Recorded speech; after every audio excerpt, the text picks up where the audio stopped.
জানি না এই ভ্রমণের আগে কি হবে, কারণ আমাকে তো সমুদ্রের পাশ দিয়ে আগে কন্যাকুমারীর দিকে যেতে হবে। আর দেখতে পাচ্ছেন আমাকে দেখার জন্য কত লোকের ভিড় জমে গেছিল এখানটায়। এটা ঠিকই, আমি যদি মোটরসাইকেলে আসতাম তাহলে এইভাবে উড়িষ্যার লোকাল লোকেদের সঙ্গে মিশতে পারতাম না।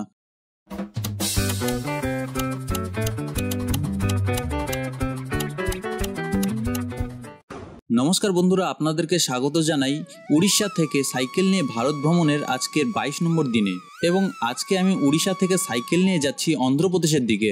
জানি না আজকে পৌঁছতে পারবো কিনা, চেষ্টা করব পৌঁছানোর। বন্ধুরা, পিছনে হোটেলটিকে দেখতে পাচ্ছেন, কাল রাতে আমি এই হোটেলটিতে ছিলাম, তাও আবার বিনামূল্যে। এখন হোটেল মালিকের অনুরোধে কিছু খেয়ে তারপর আমি এখান থেকে বার হব। আমি আজকে যাব উড়িষ্যার ব্রহ্মপুরের ওদিকে। ব্রহ্মপুর থেকে অন্ধ্রপ্রদেশ বেশি একটা দূর না। হোটেলের ভেতরে কিছু জিনিসপত্র রয়েছে, সেগুলি নিয়ে শুরু করি আজকের ভিডিওটি। তো বন্ধুরা, সকালে ব্রেকফাস্ট করার জন্য আমি প্রস্তুত। দেখতে পাচ্ছেন সামনে রয়েছে উড়িষ্যার বড়া এবং সঙ্গে রয়েছে উপমা। তো চলুন খেয়ে শুরু করি ভ্রমণটি। এখন আমি সাইকেলে সব জিনিস বেঁধে তারপর বের হচ্ছি। সময় 9:30 বাজে। এখন দেরি হয়ে গেল আজকের ভ্রমণে বের হওয়ার জন্য।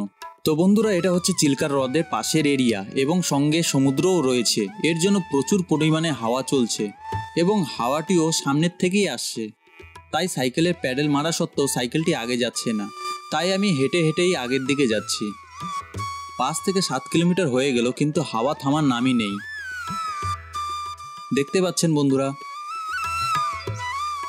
সামনে থেকে প্রচণ্ড হাওয়া বইছে আর জুতোটা এখনো ভেজাই রয়েছে। তবুও জুতোটা পরে নিয়েছি। পায়ে ফোসকা পড়েছিল, তাই জুতোটা পরতে অসুবিধা হচ্ছে। রাস্তায় দেখা হলো এই দাদার সাথে। Met with this gentleman Pushpendu, who is doing a good job and giving society a very nice message, and I wish him all the best and hope life will go on smoothly for him and he will make this world a better place to live in. Thank you.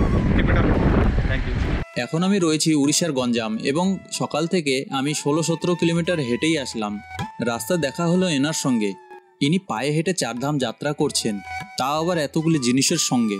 এত বয়স হওয়ার পরেও এনাকে দেখে আমি motivate হয়ে গেলাম। গঞ্জাম থেকে বার হওয়ার পর আমি দেখি বিশাল নদীটি, যার নাম ঋষিকুল্লা। আর এখান থেকে বাদিকে গিয়ে নদীটির সমাপ্তি ঘটে ওয়ে অফ বেঙ্গলে মিলিত হওয়ার পর। জানি না এই ভ্রমণের আগে কি হবে, কারণ আমাকে তো সমুদ্রের পাশ দিয়ে আগে কন্যাকুমারীর দিকে যেতে হবে। আমার আপনাদের কাছে একটাই অনুরোধ, এই ভ্রমণটি দেখতে থাকুন এবং আমার জন্য লাইক করুন, এতে আমি আরো উৎসাহ পাই।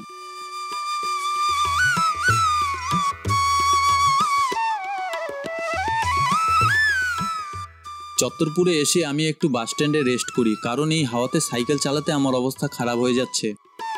তো এখানটায় এসে রাস্তার ধারে পেলাম বাদাম শেক। তো এটি খেয়ে আবার চলুন আগের দিকে যাই। এখানটায় রাস্তার পাশে অনেকগুলি ভেড়া ছাগল মাঠে চড়ছিল। তো এখান থেকে সোজা গেলে পাবেন ইচ্ছাপুরম, যেটা অন্ধ্রপ্রদেশে পড়ে, এবং ডান দিকে গেলে পাবেন বারহামপুর। রাস্তায় যেতে যেতে আমি এই 2 দাদাকে পেলাম এবং এনারা আমাকে দুপুরের খাবারের নিমন্ত্রণ দিলেন।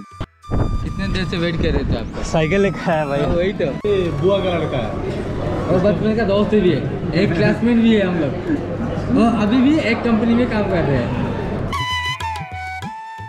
তো এখানে আমি বিরিয়ানি খাচ্ছি এবং সঙ্গে রয়েছে উড়িষ্যার একটা সুইট ডিশ। তো বন্ধুরা, সময়ের এমন অবস্থা, উড়িষ্যার এই ফেমাস রেস্টুরেন্টে আমাকে খালি পায়ে আসতে লাগলো খাবার খেতে। তো বিরিয়ানি খাওয়া সম্পূর্ণ হলো এবং আমি আবার ইচ্ছাপুরমের দিকে রওনা দিব। দাদাদেরকে ধন্যবাদ জানাই। Thank you. ये हमारा दादा है, ये और एक भैया है। আর দেখতে পাচ্ছেন আমাকে দেখার জন্য কত লোকের ভিড় জমে গেছিল এখানটায়। এটা ঠিকই, আমি যদি মোটরসাইকেলে আসতাম তাহলে এইভাবে উড়িষ্যার লোকাল লোকেদের সঙ্গে মিশতে পারতাম না। তো বন্ধুরা, এনার দাদা আমাকে উৎসাহিত করার জন্য আসতে চেয়েছিলেন, কিন্তু এখন ডিউটিতে আছেন। তো এখন ভিডিও কলে কথা বলে নেই, চলুন। मेरे भैया से बात करिए, भैया नहीं है, ड्यूटी में है बोल के। बेस्ट ऑफ लक भैया। थैंक यू भैया, थैंक यू। সাইকেল নিয়ে ভারত ভ্রমণে এসে আমি লোকেদের থেকে এতটা ভালোবাসা পাবো, এটা তো কল্পনার বাইরে। আমি এখন বারহামপুর পার করে এসেছি। এখান থেকে গেলে গোলপুকুর বিচে যেতে পারবেন। এখান থেকে মাত্র 10 কিলোমিটার। রাস্তায় অনেক জায়গায় এর অ্যাড দেখলাম, তাই আমারও যাওয়ার ইচ্ছা প্রচুর করছে, কিন্তু আমি যাব এখন ইচ্ছাপুরমের দিকে। তো বন্ধুরা, এখান থেকে ইচ্ছাপুরম রয়েছে 25 কিলোমিটার গুগল ম্যাপের হিসাবে। আজকে হয়তো উড়িষ্যা থেকে অন্ধ্রপ্রদেশ পৌঁছাতে পারি।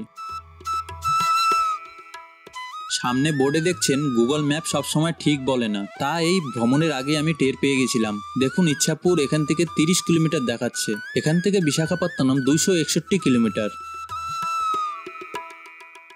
তো বন্ধুরা এখান থেকে অন্ধ্রপ্রদেশ বর্ডার হচ্ছে 3 মিটার, না মানে 3 কিলোমিটার। সরি, একটু বেশি এক্সাইটেড হয়ে গেছিলাম, কারণ পশ্চিমবঙ্গ থেকে বিহার, ঝাড়খণ্ড, আবার পশ্চিমবঙ্গ এবং উড়িষ্যা, এখন উড়িষ্যার থেকে অন্ধ্রপ্রদেশে পৌঁছে যাব, তার জন্য একটু বেশি উৎসাহিত ছিলাম। আগে দৃশ্যটি দেখুন, দারুণ লাগছে এবং আজকে বৃষ্টি নেই, এর জন্য সাইকেল চালাতে আরও ভালো লাগছে। তো বন্ধুরা, ভারত ভ্রমণের এই সফরে আপনাদেরকে স্বাগত জানাই উড়িষ্যা থেকে ইন্ডিয়া সানরাইজ স্টেটে মানে অন্ধ্রপ্রদেশে। তো বন্ধুরা, রাস্তা যাওয়ার সময় উড়িষ্যার 2 দাদার সঙ্গে দেখা হয় এবং তারা আমাকে নিজের বাড়িতে নিয়ে আসেন থাকার জন্য। এখন আমি ওনাদের সঙ্গে খেতে বসেছি। এটা হচ্ছে উড়িষ্যার খাবার, অনেক আয়োজন করেছেন এবং সব কিছুই নিরামিষ। তো বন্ধুরা, আজকের ভিডিওটিকে এখানেই শেষ করি এবং কালকে এই ভাইদের সঙ্গে ঘুরে ঘুরে আপনাদেরকে সুন্দর কিছু জায়গা দেখাবো। তো চ্যানেলে নতুন হলে করুন সাবস্ক্রাইব, ভিডিওটিকে ভালো লাগলে করুন লাইক এবং শেয়ার। দেখা হচ্ছে আবার নতুন ভিডিওর সঙ্গে। আপনার মূল্যবান সময় আমাকে দেওয়ার জন্য ধন্যবাদ।